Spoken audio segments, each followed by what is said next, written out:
I always like to start. I know diving deep right away might feel a little scary, but you and I have a really good history, and I think that it's a safe platform. And I think that that's what people are listening to is what have other people gone through? What challenges when they felt like they didn't have a voice? So let's start there with some of that and possibly what went on in your history. Yeah. So let's see where the voice wants to lead me today.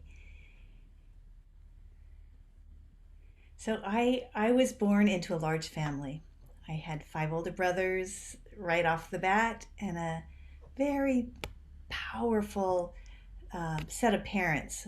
My mom was a speaker, my brothers were national debaters, and I I didn't come in feeling like there was much room. It was a loud family with a lot of opinions. And when you spoke, you had to state your sources and there was really a sense of just having a feeling or thought did not merit the speaking field. So I learned very quickly not to speak, actually. Um, and I always felt from the very beginning, I felt like touch was my first language. Like I could communicate through touch. I was sensitive that way. And even writing, I could communicate through writing, but actually speaking felt very dangerous for one, and that I didn't actually have a right to my voice. That wasn't a platform that was available to me.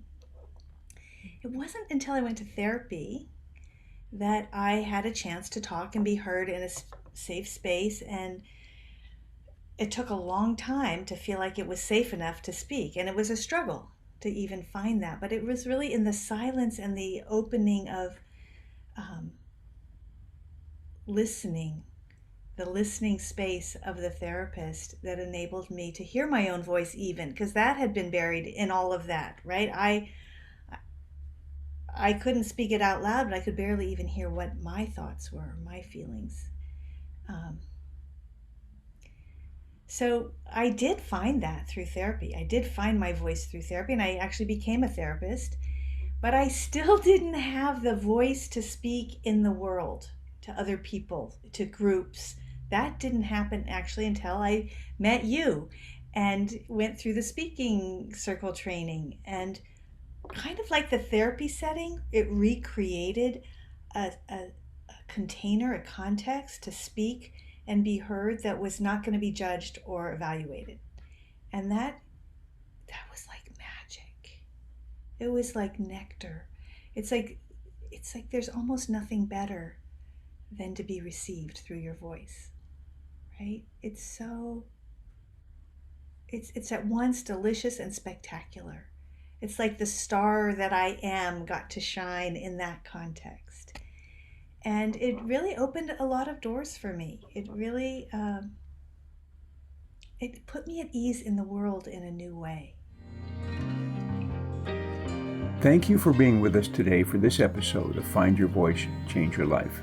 Each person during interviews shares what has helped them find their voice. You can learn from these guests and find your voice so you can be confident to speak up and speak out. And remember to download Doreen's free 7-step guide to fearless speaking at doreen7steps.com. We hope you enjoyed the show and will return next time. Until then, goodbye for now.